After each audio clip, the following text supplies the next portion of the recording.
لا إله إلا الله محمد رسول الله. السلام عليكم ورحمة الله وبركاته. الحمد لله الذي لا يعبد بحق في الوجود إلا إياه، الكريم الذي من توكل عليه كفاه ومن آمن به هداه ومن سأله أعطاه ما تمناه. أشهد أن لا إله إلا الله وحده لا شريك له، وأشهد أن سيدنا ونبينا محمدا عبده ورسوله،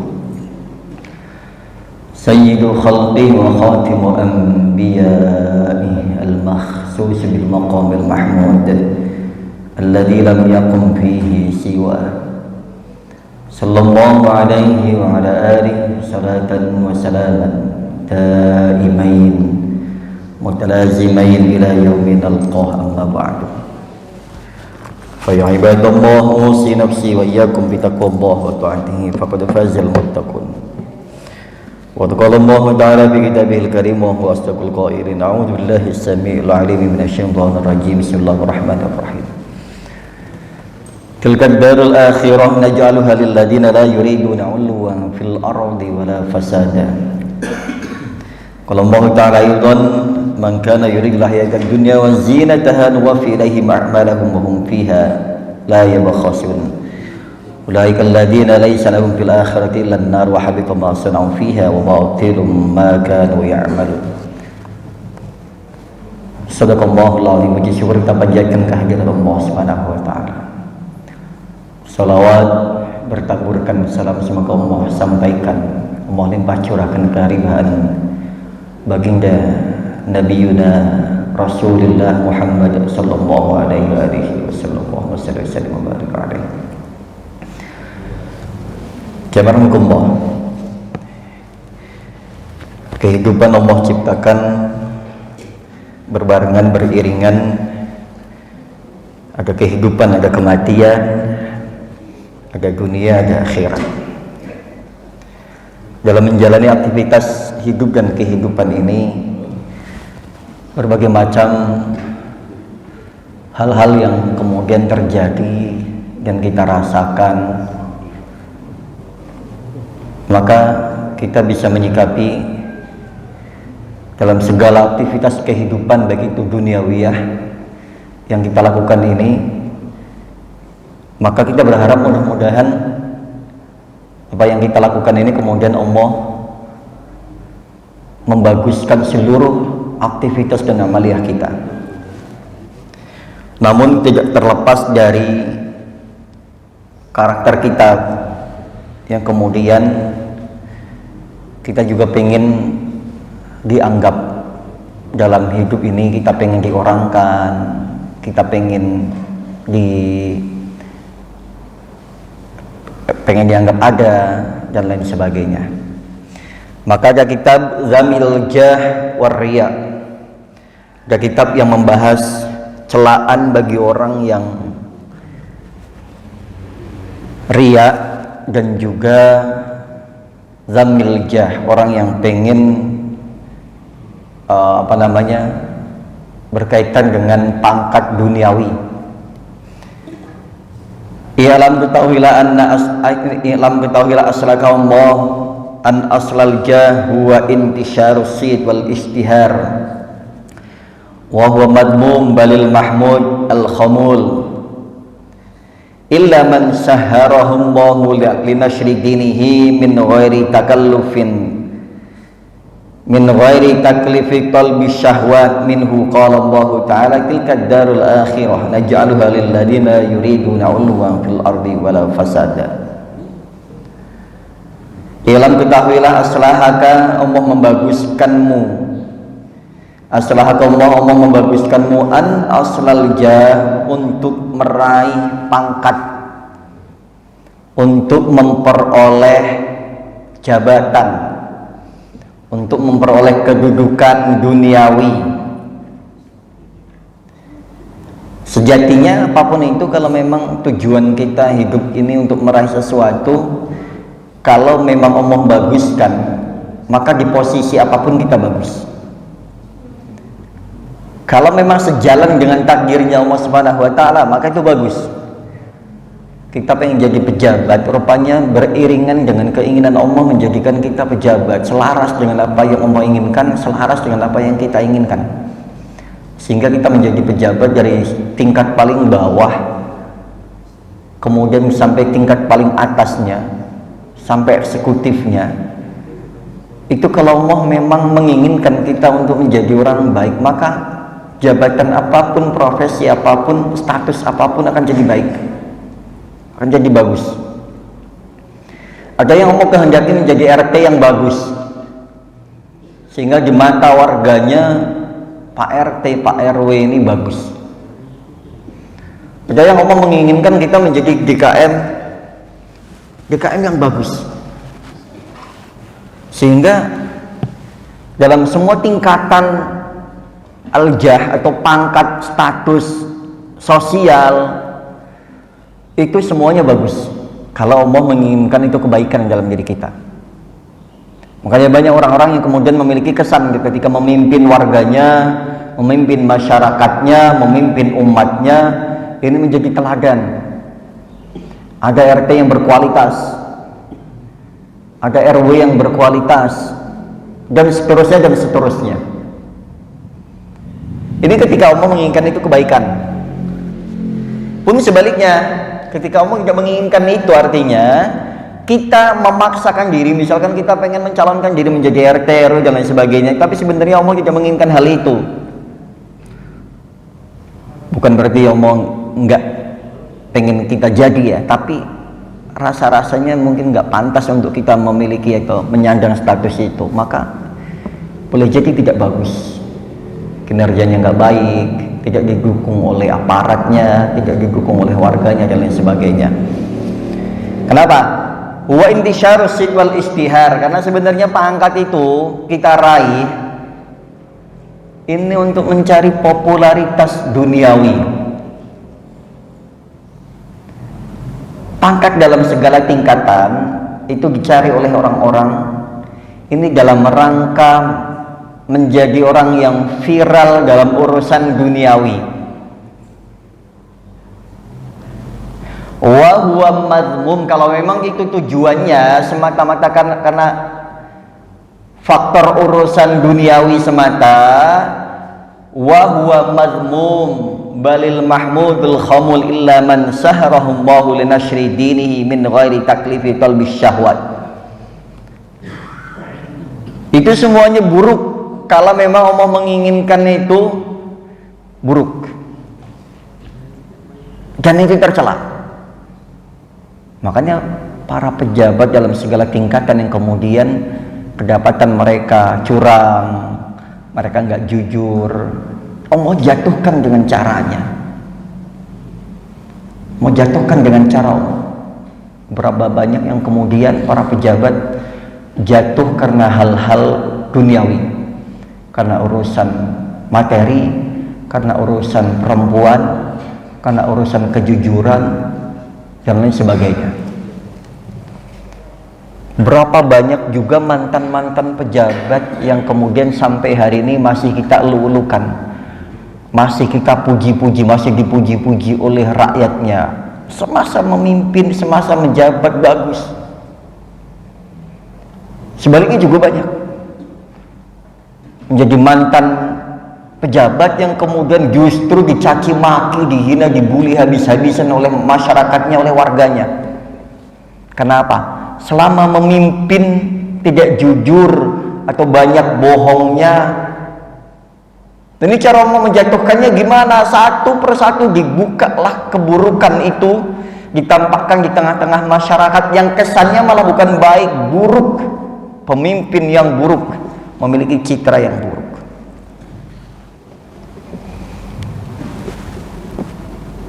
Illa man saharahu linashri dini. Nah, ada lagi pengecualian yang tidak buruk, itu adalah pemimpin yang kemudian Allah viralkan, man syahara, Allah kemudian namanya Allah lambungkan linashri dini, karena dia semasa memimpin, semasa dalam urusan duniawi, kepemimpinannya ini berlandaskan agama. Maka mau angkat dia derajatnya sehingga dia menjadi pemimpin yang luar biasa yang bagus. Contoh yang pertama adalah Rasulullah. Pemimpin yang sukses dalam semua tingkatan, pemimpin yang sukses dalam semua urusan. Beliau urusan negara, beliau sukses. Oke, kalau akhirnya nggak usah kita bahas, itu udah pasti. Urusan berkeluarga, beliau sukses.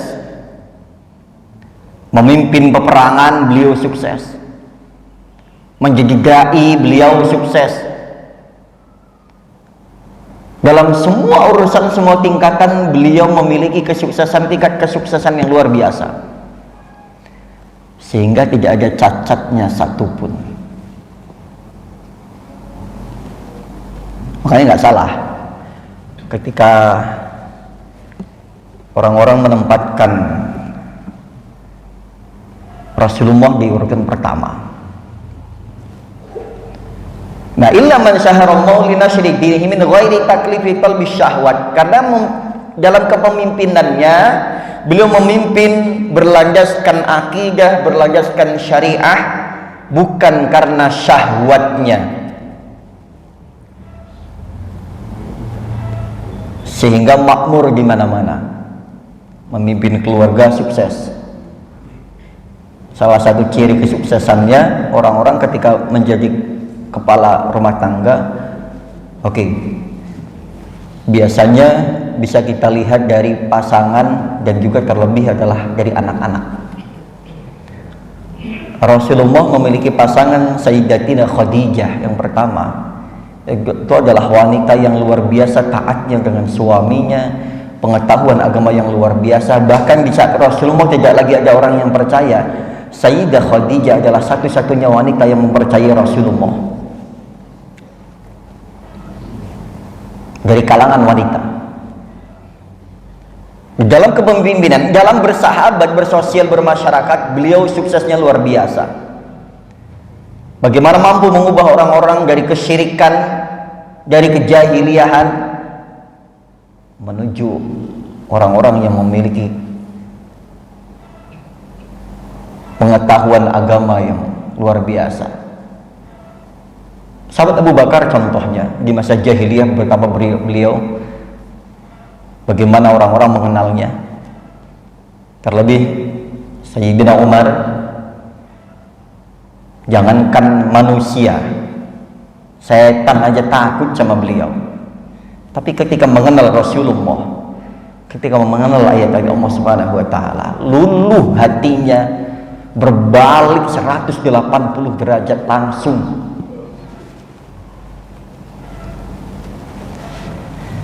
Nah, ini jamaah hukumullah.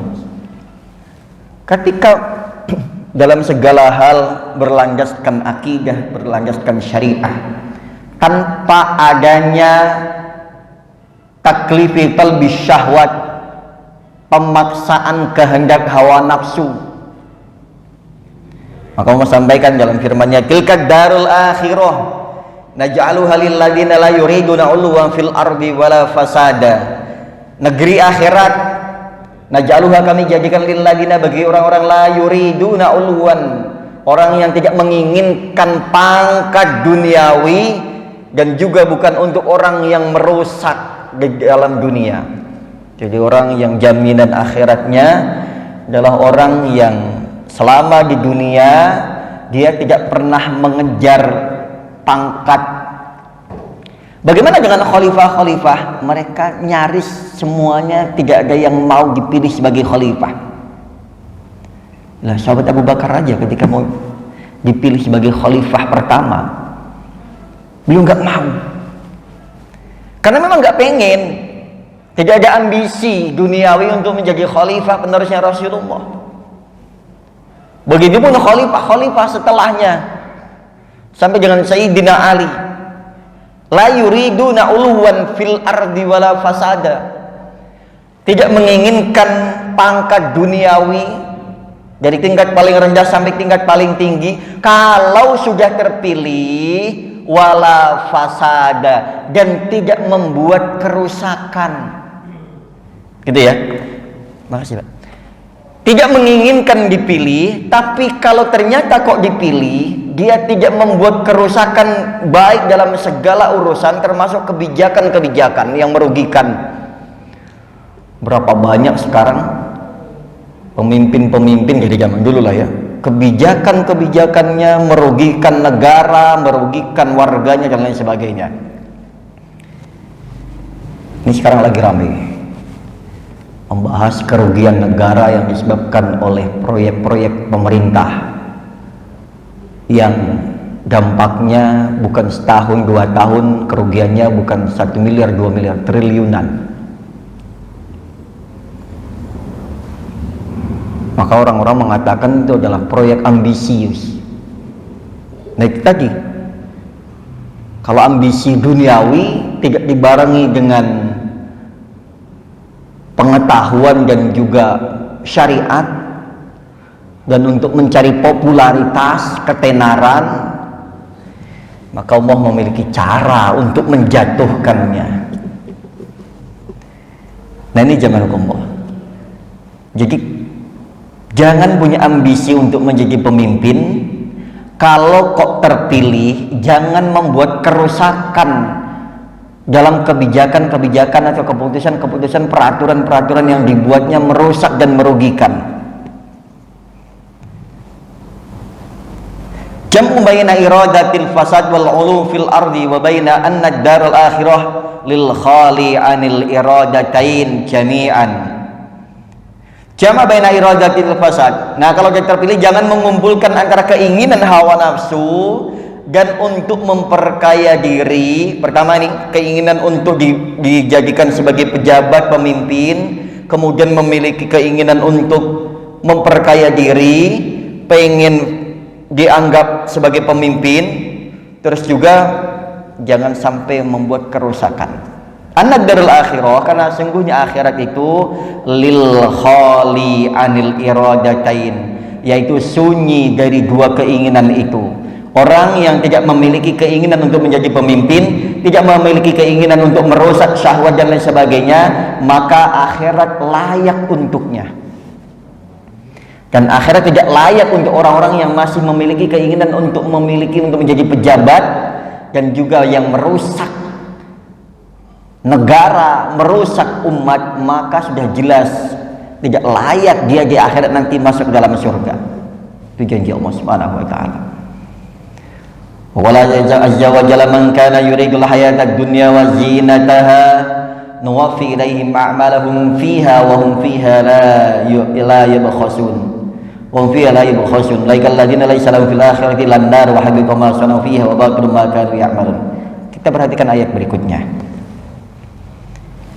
Apakah betul ini dilarang tadi nggak boleh menjadi pemimpin? Man kana yuridul hayatad dunya wa zinataha, maka nggak boleh jadi pemimpin, jadi orang kaya. Loh, kata siapa? Aku mau sampaikan man kana yuridul hayatad dunya, siapapun orangnya yang menginginkan gemerlapnya kehidupan duniawi. Sekali lagi, siapapun orangnya yang pengen kaya, pengen jadi pejabat dalam semua tingkatannya, pengen hidup mewah glamor, boleh nggak? Boleh. Nuwafi ilaihim, kami penuhi, kami perbolehkan. Allah membolehkan ternyata. Oh, kok boleh rupanya?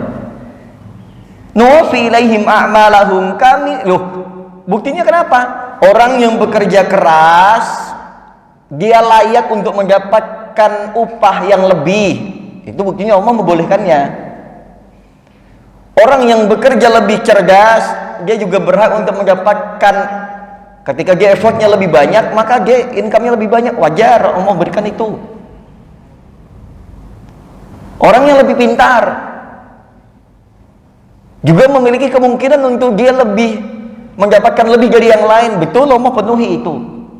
Makanya kita kan pengen anak-anak kita ini pintar, cerdas secara intelektual, cerdas emosional, cerdas spiritual. Kita pengen itu tiga-tiganya ada dalam diri anak kita. Cerdas sosial bahkan kita pengen. Karena itu nanti yang seolah-olah itu menentukan apa namanya kesuksesan anak. Ketika nilai akademisnya bagus, kita menganggap bahwa itu anak punya prestasi. Wah ya, walaupun memang secara hitung-hitungan manusiawi betul, anak yang lebih pintar berpotensi untuk lebih sukses. Anak yang pintar berpotensi untuk melanjutkan ke jenjang yang lebih tinggi, yang lebih prestisius lagi. Itu secara hitung-hitungan matematis, manusiawi, secara logika betul. Walaupun itu nggak ngejamin. Terkadang yang dulu kita punya kawan, mohon maaf, agak-agak kurang pintar lah, bodoh itu bahasanya. Tapi dia secara materi lebih baik karena dia berubah. Tapi Allah juga membolehkan siapapun orangnya, mangkana yuridul hayatad dunya, man ini umum. Siapapun boleh, mau laki-laki, mau wanita, mau tua, mau muda dan lain sebagainya. Mangkana yuridul hayatad dunya, siapapun orang yang menginginkan kehidupan dunia dan gemerlapnya dunia, nuwaffi ilaihi ma'malahum, kami penuhi. Selama dia mau berusaha ya, nuwaffi ilaihi ma'malahum, selama dia mau berusaha silakan. Wa hum fiha la yubkhasun. Tapi Allah melanjutkan firman-Nya, wa hum fiha la yubkhasun. Dan Allah juga nggak membenci kok. Jadi Allah tuh nggak benci pemimpin, Allah nggak benci orang kaya, Allah juga nggak pernah membenci orang-orang yang motivasi hidupnya adalah duniawi. Enggak, Allah nggak benci. Ya karena Allah menciptakan dunia, silahkan bagi siapapun yang menginginkan dunia, silahkan. Silakan kelola dengan baik, jangan dirusak. Yang mau kaya silahkan kaya dengan cara yang nuwaffi ilaihi ma'malahum, kami persilahkan dengan caranya dia bekerja, mau bekerja dengan tenaga, dengan pikiran, dengan apapun silahkan. Dan itu juga nggak dibenci oleh Allah Subhanahu wa taala. Ulaikal ladzina laisa lahum fil akhirati illan nar. Tapi sekali lagi, kalau itu semuanya motivasinya, orientasi hidupnya hanya untuk duniawi, ada ancamannya. Kalau nggak dibarengi dengan ilmu, dengan akhlak, dengan adab, dengan aturan-aturan syariat, yang Allah inginkan adalah silakan, tapi harus dibarengi dengan etika, dengan adab, dengan syariat yang baik. Oh, kalau mau kaya berarti dengan cara kita bekerja muamalah dengan cara yang halal. Bisa kok kaya walaupun nggak instan, kan nggak boleh itu kaya instan, minta dengan selain Allah, misalkan kayak pesugihan dan lain sebagainya. Kaya instan, karena yang sesuatu yang didapatkan secara instan biasanya hilangnya juga instan. Makanya kalau ada orang-orang yang kemudian kayak nyari pesugihan itu nggak akan lama kontraknya itu nggak akan lama. Satu, prosesnya jelimet. Dua, mengorbankan orang lain, tumbal. Ketiga, harta yang didapat tidak halal, maka hilangnya cepat. Makanya nggak ada orang yang kemudian kayak istilah orang yang nyupang itu, orang yang pesugihan itu nggak akan lama kontraknya, paling lama hitungan sekian tahun. Itu berdasarkan cerita orang-orang yang pernah masuk ke dalam dunia itu. Nah, siapapun orang yang menginginkan kehidupan dunia, pangkat dalam segala tingkatannya, gemerlapnya dunia, Allah membolehkan. Dan nggak dicaci, nggak dihina kok, nggak.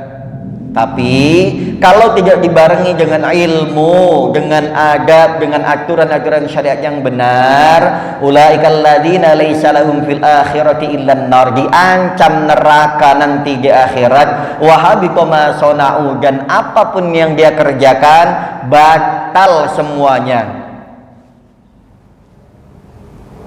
Nah, contohnya satu nih, yang paling terkenal itu adalah Qarun. Orang-orang itu Pak tidak akan menyangka bahwa Qarun akan sejahat itu, akan sekemaruk itu Pak. Qarun itu saudaranya Nabi Musa loh. Qarun ini tidak berangkat jadi dari orang kafir, bukan. Qarun ini tuh pembaca kitab Pak. Qarun itu pengamal Taurat, pengamal Zabur. Boleh dibilang Qarun ini pinter ngaji Pak.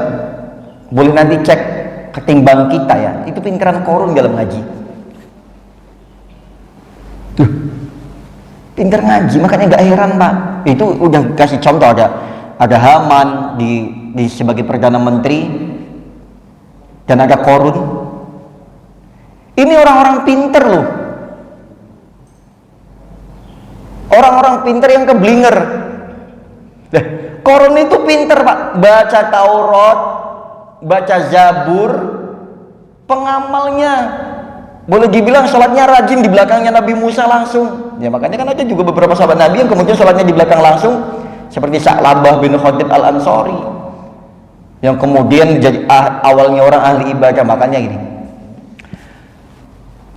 memang tidak menjamin juga dengan banyaknya ilmu kita dijamin bakal jadi orang baik selamanya, juga tidak dijamin. Apalagi orang yang tidak berilmu juga makin tidak dijamin lagi. Berapa banyak orang-orang yang dulu berawal dari orang-orang yang pintar. Makanya nggak heran Pak, mohon maaf sekali mohon maaf, ada para ustadz atau siapapun tokoh-tokoh agama yang kemudian nyeleweng banyak sekali. Apalagi godaannya tadi, godaan urusan duniawi. Berapa orang yang kemudian karena urusan syahwatnya tadi yang akhirnya ke bawah. Banyak. Itu salah satunya Qarun, Haman, dan juga di masa khalifah itu dua khalifah kalau nggak salah itu dibunuh. Yang membunuh pun dibunuh lagi sholat, yang membunuh pun orang yang sangat pinter ngaji Pak, hafal Quran malah. Nah, apalagi kita belum ada ngejamin Pak, kita belum ada ngejamin sampai kita akhir hayat kita husnul khotimah, belum ada ngejamin sama sekali, belum ada yang ngejamin. Entah nanti akhir kehidupan kita akan seperti apa, itu belum ada yang ngejamin. Kalau kehidupan duniawi Allah jamin, siapapun yang bekerja keras mau kaya bisa kaya. Tapi kalau nggak disertai dengan ilmu, dengan adab, dengan syariat, maka wahabitu ma sana'u fiha wa batilum ma kanu ya'malun, dan batal semuanya apa yang dikerjakan, sia-sia. Wahada aidon, ini juga yang terjadi mutawamilu bi umumihi li hubbil jah, bagi orang yang motivasi dan orientasi hidupnya semata-mata karena pangkat, karena derajat. Fa innahu a'dhamu lazzatin min lazzatil hayatid dunya, karena puncak dari kelezatan kenikmatan dunia itu adalah menjadi pemimpin. Nggak heran tiap tahun, terutama di Indonesia, yang nyalon presiden, wakil presiden bukan satu dua, kalau perlu halalkan segala cara jadiin. Karena puncak kenikmatan, puncak kebanggaan ketika kita menjadi pejabat dalam semua tingkatan urusan duniawi. Ini sampaikan. Wa hadza aidan mutawalu bi umumihi li hubbil jah fa innahu a'zamu lazzatin min lazzati dunya, min lazzati hayatid dunya. Wa aktsaru zinatan min zinatiha, dan paling banyak orang-orang kaya ini dari pejabatnya, dari pengusaha-pengusahanya. Gitu. Jadi orang itu kalau berarti yang menguasai dunia nih ya, menguasai harta benda dunia adalah pejabat dan juga para pengusaha-pengusahanya. Karena itu puncak dari lezatnya kehidupan dunia ketika dia bisa menguasai harta benda dunia. Nah, kalau pejabat kan paling gampang, sekali teken aja tanda tangan itu selesai urusan. Nah ini Kak, yang paling puncak dari kelezatan kenikmatan duniawi itu menjadi pejabat dan pengusaha. Makanya godaannya juga banyak. Orang semakin tinggi jabatannya kan godaannya makin banyak. Gitu. Nah ini jamaahkumullah. Wa fil hadits hasba mri'in minasyarri ayyushiran nas ilaihi bil asabi fi dinihi wa dunyahu illa man asamahu. Inna Allah la yanzur ila suwarikum walakin yanzur ila qulubikum wa a'malikum. Ini hadisnya Rasulullah sampaikan begini. Hasba mri'in minasyarri, cukup menjadi tolok ukur seseorang minasyarri, dari orang yang buruk, ayyushiran nas, orang yang menunjuk manusia dengan jarinya, orang yang menganggap orang lain buruk, menunjuk orang dengan jarinya, baik urusan dunianya, urusan agamanya. Nih orang kalau sudah main tunjuk-tunjuk, menjelek-jelekan seseorang, ini hadisnya begitu ya. Hasba mri'in minasyarri ayyushiran nas ilaihi bil asabi fi dinihi wa dunyahu. Cukup menjadi tolak ukur seseorang, secara kalkulasi perhitungannya seseorang itu dianggap buruk ketika dia menunjuk kepada seseorang, baik urusan dunianya, urusan agamanya, bahwa dia lebih baik daripada orang yang dia tunjuk.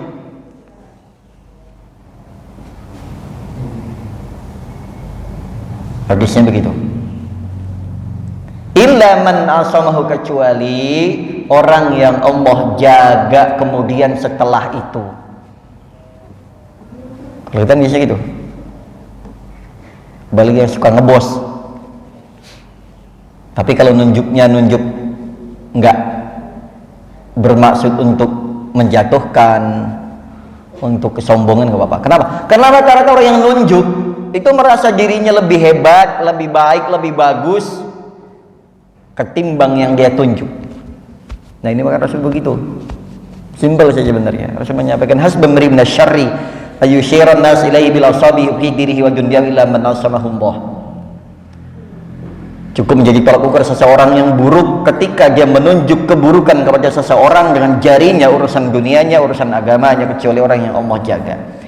Innallaha la yanzuru ila suwarikum walakin yanzuru ila qulubikum wa a'malikum. Lanjutkan ya. Sesungguhnya Allah Subhanahu wa taala tidak melihat seseorang kepada, atau Allah tidak melihat kepada wajah-wajah, rupa-rupa orang tersebut, walakin yanzuru ila qulubikum, tapi Allah melihat kepada hatinya orang-orang itu dan a'malikum, dan kinerjanya, hatinya dan juga amaliyahnya, hatinya dan juga kinerjanya, hatinya dan juga kebijakan-kebijakan yang pro rakyat, kebijakan-kebijakan yang kemudian membuat rakyat ini bahagia, membuat rakyat ini senang, sejahtera. Itu pahalanya di mana-mana. Pemimpin sekali bikin kebijakan yang mensejahterakan rakyatnya, pahalanya banyak. Pun sebaliknya. Waruya fi fadilatil khamul anhu sallallahu alaihi wasallam, rubba ash'ath a'baradhi tamraini la yu'addibuhu lahu law aqsama 'ala Allahi law barrihu. Nah, contoh gini. Ini malam ya, tapi nanti kita sambung-sambungkan saja. Rasulullah menyampaikan, rubba ash'ath a'baradhi tamraini la yu'ibbuhu lahu law aqsama 'ala Allahi law barihu. Jadi cukup menjadi orang yang kemudian dianggap baik dan dianggap buruk ketika dia memiliki dua hal. Di sini si Tomrin memiliki dua hal atau dua sesuatu, itu dua, kemudian Allah bagi. Contohnya mungkin bahasanya gini, dia dianggap sebagai orang yang baik ketika dia mampu membagi dua hal dalam kebaikan, atau bisa berdiri di tengah-tengah dua keburukan, dia menjadi mediator yang kemudian mendamaikan antara dua permusuhan, dua perselisihan. Atau dia memiliki dua hal ketika yang satu Allah kehendaki untuk tidak lagi dimiliki, dia ikhlas, dia tetap berbuat baik. Itu bahasa lainnya, dia ikhlas dalam apapun yang Allah bagi. Punya gaji sekian, ikhlas, tidak mengurangi kinerjanya.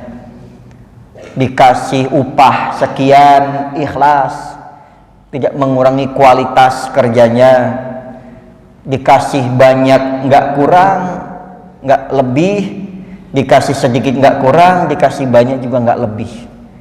Dia nerima, bahasa Inggrisnya begini, nerimo ing tandum, nerima apapun yang dibagi oleh Allah Subhanahu wa taala. Wa nabi sallallahu alaihi wasallam, ala dullukum ala ahlil jannah kullu dha'ifin mustad'afin law aqsama 'ala Allahi la ubarrihu wa ahlin nar kullu mutakabbirin mustakbirin khiwadin. Nah, ini yang kemudian yang berikutnya, ala dulukum ala ahlil jannah, bukankah telah aku tunjukkan kepada kalian siapa sebenarnya ahli surga itu? Rasul menyampaikan, kullu dhaifin, setiap orang lemah, mustad'afin, yang dilemahkan. Nah, kita ini kalau rakyat lemah, dilemahkan oleh kebijakan, dilemahkan oleh peraturan, sama pemerintah kita, sama pejabat kita, sama pemimpin kita. Tapi di sini aturannya, ala bukankah aku beritahu siapa ahli surga yang sesungguhnya? Setiap orang yang lemah, yang dilemahkan, lau aqsama 'ala Allahi, dan kalau Allah membagi sesuatu kepadanya, dia menganggap itu yang terbaik. Orang lemah kemudian dilemahkan, ya bahasanya dizolimin, dianiaya, tapi dia nerima. Nih makanya beruntung orang yang memimpin di Indonesia itu. Secara kalkulasi kepemimpinan, dia itu beruntung mimpin orang Indonesia. Orang Indonesia itu alamnya begitu kaya, dikerukin mereka, nerima aja kita. Bahkan orang yang hidup di tanah yang subur makmur, dianya hidup susah, nerima aja. Hebatnya itu Pak, terlebih orang Indonesia ya.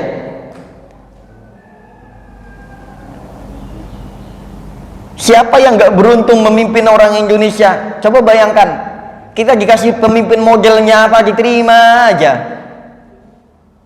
Yang mimpin kita modelannya begitu, kita terima aja.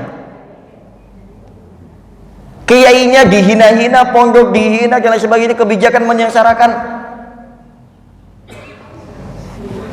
Nah itu Pak, sepertinya orang Indonesia ini memiliki kriteria ahli surga ini, kalau merujuk kepada hadisnya Rasulullah.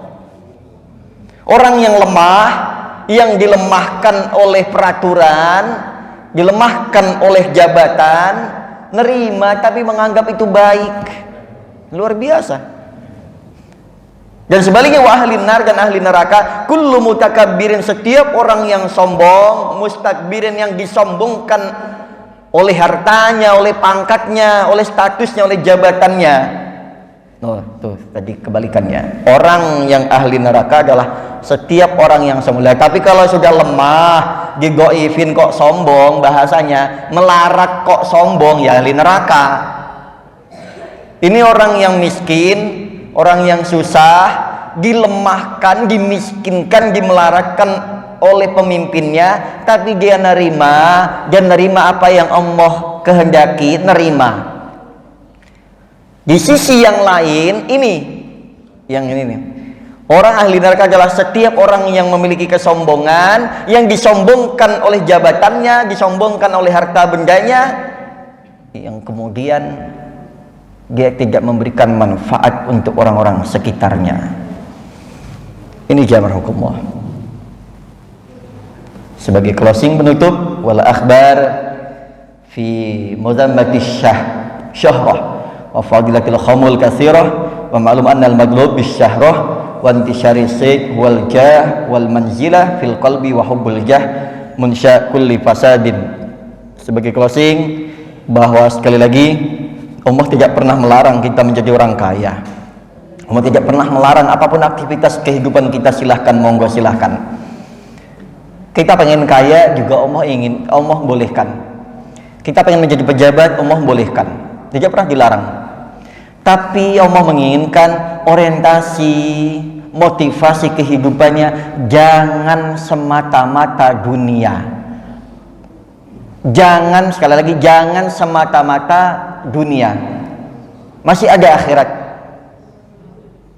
Orang yang orientasi kehidupannya adalah dunia semata, maka nanti di akhirat batal semuanya, hancur semuanya, tidak ada satupun yang dia dapatkan dari balasannya kecuali kehancuran. Kalau sudah terlanjur dipilih oleh orang-orang, oleh masyarakat, oleh Allah untuk menjadi pemimpin, jangan pernah membuat kebijakan, membuat peraturan yang merusak, yang melemahkan. Jangan sampai kita membuat orang lain masuk surga, kita masuk neraka. Jangan pula sebaliknya, hanya kita yang masuk surga, orang lain masuk neraka. Itulah yang kemudian sejalan dengan Al-Quran, sejalan dengan hadis yang disampaikan oleh Allah Subhanahu wa taala, yang disampaikan oleh Rasulullah sallallahu alaihi wasallam. Ini jamaah hukum. Kurang lebih mohon maaf, sudah masuk waktu syuruk kira-kira 5 atau 10 menit yang lalu deh ya. Belum? Bisa ya? Monggo silakan, di belakang sudah ada konsumsi. Terima kasih kami sampaikan kepada jamaah, kepada donatur konsumsi, jamaah yang hadir, dan hamba-hamba Allah yang berkenan untuk memakmurkan masjid kita.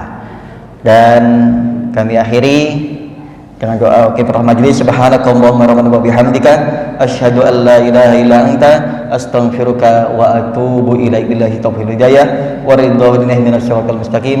Assalamualaikum warahmatullahi wabarakatuh.